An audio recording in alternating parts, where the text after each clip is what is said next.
They are images that are hard to forget. Now, more than 9 months later, family members of victims killed during the South by Southwest crash are filing lawsuits. The crash killed 4 people and left dozens injured. So far, 7 lawsuits have been filed. As KITV's Lydia Pantazis reports, the families want to prevent this from happening again.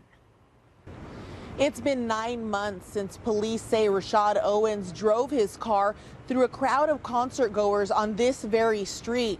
The lawsuits filed yesterday are the first since the crash in March of this year. Miss him so much. Every day is waking up in a nightmare. In a Skype interview from the Netherlands, the brother and wife of Gijs Craenmehr talk about the tragic event that killed Steven in March of this year.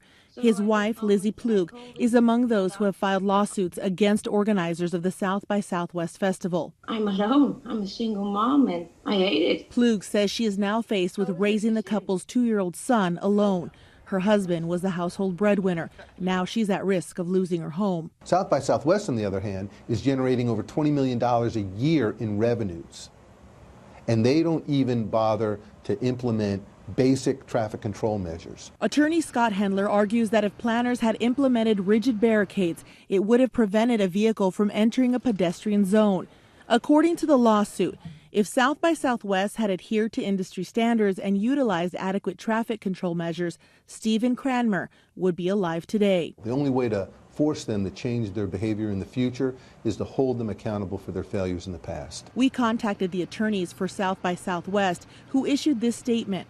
Attorney Peter D. Kennedy said, quote, "What happened on Red River was a terrible tragedy caused by Rashad Owens' utter disregard of human life. Our hearts continue to ache for those injured and the families of those who lost their lives. We look forward to his prosecution for his awful crimes." Owens remains in jail on capital murder charges. Reporting in downtown Austin, I'm Lydia Pantazis, KITV News.